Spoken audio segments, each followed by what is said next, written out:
Nearly 900 stone statues stand across one of the most isolated inhabited islands on Earth, some weighing over 80 tons, carved by a population that, at its peak, likely never exceeded a few thousand people. No wheel existed on this island. No draft animals suited to hauling stone existed either. And yet some of these statues traveled more than 11 miles from the quarry, where they were carved, to the ceremonial platforms where they still stand today, across an island roughly the size of a mid-sized city, with terrain ranging from relatively flat coastal plains to steep volcanic slopes. For over a century, the leading explanation for how this happened was also one of the most famous cautionary tales in modern anthropology, a story of ecological suicide, a civilization that destroyed its own island and collapsed. A narrative repeated so often in documentaries and textbooks that it became something close to common knowledge, cited well beyond archaeology as a cautionary parable about environmental limits. Recent research suggests large parts of that story may simply be wrong. This is the real story of the Moai, how they were actually built, how they may have moved, and why the popular version of what happened here has quietly fallen apart. Almost every major claim about this island that most people consider settled fact, how the statues moved, why the population collapsed, even what the statues actually look like beneath the ground, has been substantially revised within the last 15 years alone. Rapa Nui, known to the outside world as Easter Island, sits in the Pacific Ocean, roughly 2,300 miles from the nearest continental coastline, making it one of the most remote, permanently inhabited places on the planet. Polynesian settlers are generally believed to have reached the island by long-distance canoe sometime between 1200 and 1250 AD, bringing with them the agricultural and cultural traditions that would eventually produce the statue carving culture the island is famous for today. European contact came shockingly late. Dutch Admiral Jacob Roggeveen became the first European to document the island in 1722, arriving, appropriately enough, on Easter Sunday, which is where the island's more commonly used name comes from. What Roggeveen and his crew found stunned them. Hundreds of massive stone statues standing along the coastline, built by a population living in conditions that seemed, to European eyes, difficult to reconcile with a monument-building project this ambitious. Roggeveen's own written account described an island with limited visible timber and a population he estimated in the low thousands, an observation that later became one of the founding pieces of evidence for theories about the island's environmental decline, since it seemed to confirm that whatever forest once existed had already been lost by the time Europeans arrived. Subsequent European and American expeditions throughout the 18th and 19th centuries added their own observations, sketches, and occasionally their own damage to the site, including the removal of several statues to museum collections in Europe, most famously a Moai now held at the British Museum, taken during a Royal Navy visit in 1868. The statues themselves, known as Moai, were carved almost entirely from volcanic tuff, a relatively soft, compressed ash rock that made large-scale carving practical using only basalt hand tools called toki. Nearly all of them were carved at a single site, the Rano Raraku quarry, an extinct volcanic crater whose interior slopes still contain roughly 400 unfinished statues today, abandoned at every stage of completion, from barely started to nearly finished. Completed statues range enormously in size, most standing somewhere between 13 and 33 feet tall, with the largest fully carved and erected examples weighing up to roughly 80 tons. One unfinished giant still lying in the quarry, nicknamed El Gigante, is estimated at nearly 200 tons, more than double the weight of any statue that was ever successfully moved to a final platform, suggesting the carvers may have simply attempted something beyond what their transport methods could ultimately handle. The quarry itself functions almost like a frozen production line, with statues visible at every conceivable stage, some barely outlined in the rock face, others fully carved on their back, but not yet detached from the surrounding stone. and still others completely finished and clearly ready for transport, giving archaeologists an unusually complete window into the carving process itself, something most ancient quarries around the world don't preserve nearly as clearly. For most of the 20th century, the dominant explanation for how these statues were moved involved log rollers, felling the island's palm forest to create a continuous path of timber the statues could be dragged across on wooden sledges. That theory carried an uncomfortable implication.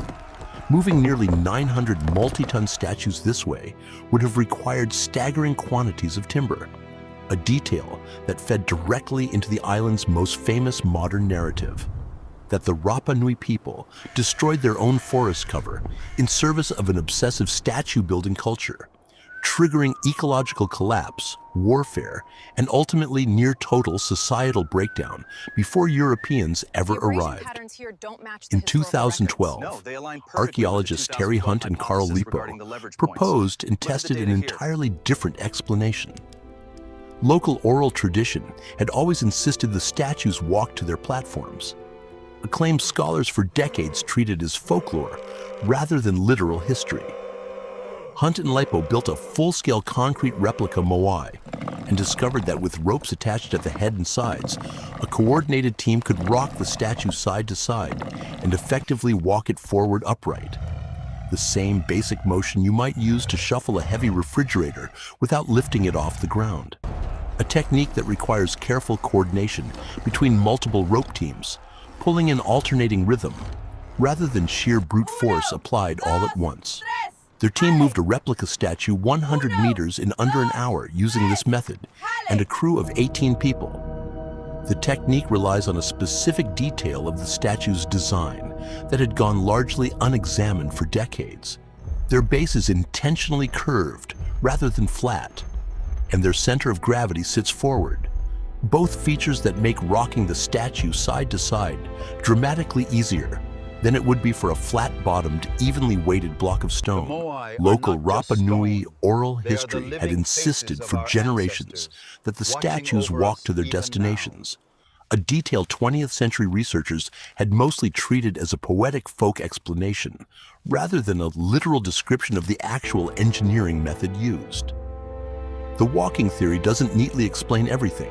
Several fallen moai found along historic transport roads show damage patterns, particularly to the base and front, that some researchers argue fit a fall during upright walking transport better than a sledge failure, while other damaged statues show different fracture patterns that some specialists interpret as more consistent with a horizontal dragging method instead.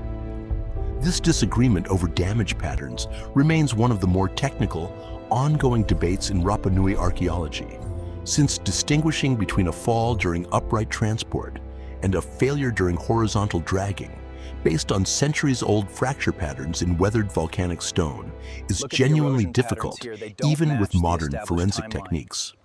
The most likely current consensus is that Rapa Nui Islanders probably used multiple transport techniques depending on terrain, walking upright statues across relatively flat, stable ground where the rocking technique worked well, while switching to sledges, rollers, or a combination of methods across steeper or less stable terrain where an upright walking statue risked toppling. Many completed moai were topped with a separate cylindrical stone called a pukao, resembling a red topknot or hat, carved from a completely different volcanic material, a red scoria stone quarried at Punapau, a separate crater roughly 6 miles from Rano-Raraku, itself containing dozens of partially finished pukao still visible in the quarry today, evidence of the same kind of interrupted multi-stage production process visible at the main statue quarry. This detail means Rapa Nui builders were coordinating not one but 2 entirely separate quarrying and transport operations for many statues, moving the heavy stone body from one location and the pukao from another, then somehow lifting the pukao onto the head of an already standing statue that could reach over 30 feet tall, using no cranes, no pulleys documented from the period, and no scaffolding evidence that has survived to be studied today. Some pukao weigh several tons on their own, meaning the total weight moved and lifted for a single completed statue often exceeded the weight of the carved body alone by a meaningful margin. Some researchers have proposed that pukao may have been rolled to the base of an already standing statue and then hauled up a temporary earthen ramp built directly against the statue's back, a method that would explain why some ceremonial platforms show disturbed soil patterns nearby. Though no ramp remains have ever been definitively confirmed through excavation. The logistics involved mean that finishing a single moai wasn't really one construction project. It was at minimum 3 separate ones: quarrying and moving the body from Rano Raraku, quarrying and moving the pukao from Punapao, and then the final, still poorly understood lift that joined the two together on site. For decades, the most widely repeated explanation for Rapa Nui's dramatic population decline centered on a theory of self-inflicted ecological collapse, popularized especially by geographer Jared Diamond's influential 2005 book, Collapse. In this version of events, an obsessive competitive statue-building culture drove deforestation to the point of ecological catastrophe, triggering soil erosion, food shortages, internal warfare, and a societal collapse that had already devastated the population before Europeans ever made contact in 1722. This narrative became one of the most frequently cited case studies in environmental science and popular writing about sustainability, often presented as a direct warning about what unchecked resource consumption can do to an isolated society, a message that resonated strongly with broader anxieties about global environmental limits during the years the book was published and widely discussed. More recent archaeological and genetic research has significantly complicated this story. Skeletal analysis conducted in the 2000s and 2000s found little direct evidence of the widespread violent conflict the collapse narrative assumed, and population genetic studies published in the journal Nature in 2024, analyzing ancient DNA extracted from skeletal remains, found no clear signature of a dramatic population crash occurring before European contact at all, suggesting the Rapa Nui population may have remained relatively stable for centuries rather than collapsing under its own resource demands. Radiocarbon dating of agricultural sites across the island, published in a widely cited 2020 study, similarly found evidence of continuous, adaptive land use practices, including extensive rock gardening techniques that protected soil and retained moisture, rather than the reckless overexploitation the collapse narrative assumed. These rock gardens, created by scattering broken volcanic stone across cultivated soil, are still visible across parts of the island today, and studies suggest they meaningfully improved soil temperature retention and moisture in a landscape with limited rainfall and thin volcanic topsoil, evidence of adaptive agricultural engineering, rather than a society blindly exhausting its own resources. What the newer research increasingly points to instead is a population decline driven overwhelmingly by events after European contact, not before it. Introduced diseases, the islanders had no prior immunity to spread rapidly following the first European visits. Far more devastating, in the 1860s, Peruvian slave raiders forcibly removed roughly a third of the island's entire remaining population, transporting them to work under brutal conditions in Peru, where the vast majority died within a few years. A small number of survivors were eventually repatriated, but many carried smallpox back to the island with them, triggering a further epidemic that devastated the population left behind. By the 1870s, the island's population had fallen to a small fraction of its estimated peak, a demographic catastrophe that had far more to do with disease and foreign slave raiding than with any deforestation-driven collapse that supposedly happened generations earlier. Among those taken during the Peruvian raids was believed to be the island's own paramount chief, whose loss, along with much of the island's traditional knowledge-holding class, is thought by some historians to have contributed to a significant break in the transmission of oral history and ritual knowledge that had previously passed between generations for centuries. Historical records from the period describe entire villages emptied by the slave raids, with survivors sometimes recounting having watched family members forcibly loaded onto ships bound for Peru, never to return. The scale of this single event, removing roughly a third of an already small island population in one campaign, would represent a demographic shock for any society regardless of its prior environmental history, making it difficult to meaningfully isolate how much of the island's population decline, if any, can still be attributed to pre-contact factors at all. The deforestation itself is well documented and real. Palm forest cover did decline sharply over the centuries of Polynesian settlement, but current researchers increasingly separate that environmental change from the population collapse, treating them as two related but distinct historical developments rather than one direct cause and effect ecological morality tale. It's worth being precise about what this revision does and doesn't change. Nobody disputes that the island's palm forest declined dramatically over the centuries of Polynesian settlement. That part of the older narrative remains factually accurate. What has changed is the assumption that this environmental decline directly caused a pre-contact societal collapse, a link the newer genetic and archaeological evidence increasingly fails to support.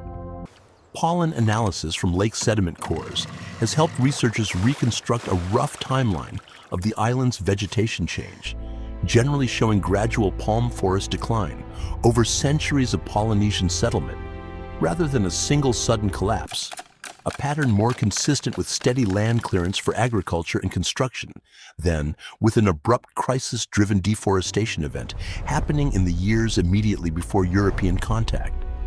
Modern archaeology continues to revise even basic facts about the site that most visitors take for granted. A common piece of internet trivia notes that the Moai are not simply floating heads, as they often appear in photographs, but complete figures with fully carved torsos buried up to the shoulders by centuries of accumulated soil erosion around the ceremonial platforms. Detailed excavations have confirmed repeatedly at multiple sites across the island, a fact confirmed dramatically when archaeologists excavating certain platforms uncovered full torsos, arms, and even carved details on the backs of statues that had been assumed, based only on their visible upper portions, to be simple stone heads set directly into the ground. Many statues also originally featured eye sockets fitted with white coral and dark obsidian or red scoria to create a lifelike gaze, a detail lost on most standing statues today, since these inlays were fragile and rarely survived centuries of weather exposure once a statue had toppled or eroded. The discovery of several unfinished statues abandoned mid-transport along historic roads leading away from Rano Raraku suggests the carving and moving operation came to a fairly sudden stop at some point. Though, whether that stop was gradual, triggered by a specific event, or simply the natural conclusion of a completed building program, remains actively debated among researchers studying the site today. Some statues along these roads are positioned in ways that suggest they were being moved in different directions or even different postures than a straightforward walk from quarry to platform would require, adding to the sense that whatever process ended the statue building era interrupted a complex, still active logistics operation rather than simply marking the natural conclusion of a finished project. The Moai of Rapa Nui represent one of the clearest examples in this entire archive of a popular explanation, being revised almost entirely within the last 2 decades. The transport method shifted from an assumed sledge and roller model to a demonstrated walking technique. The population collapse shifted from an internally driven ecological morality tale to a story dominated by external disease and slave raiding after European contact. Even the physical statues themselves, popularly imagined as isolated heads, turned out to be complete buried figures once anyone actually excavated around them. Every generation of researchers who has studied this island has overturned something the previous generation was confident about, And there's no strong reason to think current explanations, however well supported by today's evidence, represent the final word either. Ongoing genetic research, continued excavation around ceremonial platforms, and further analysis of the quarry's unfinished statues all remain active areas of study, meaning the accepted account of Rapa Nui's history is very likely to keep shifting as more evidence accumulates, the same way it has shifted dramatically within just the last 2 decades. There's a particular kind of humility built into telling this story honestly. It would be easier and more dramatic to repeat the version where an isolated society destroyed itself through its own excess. A tidy moral lesson wrapped around some of the most photographed statues on Earth. The messier, better supported version, where outside disease and slave raiders did most of the damage after centuries of a population successfully adapting to one of the most remote environments humans have ever permanently settled, doesn't offer quite the same clean warning. But it's the version the evidence actually points to. That's the file for today. Tell me which part of this surprised you most and where in the world you're watching this from. Always curious how far this file traveled. Subscribe to Before the Wheel. There's always another file open.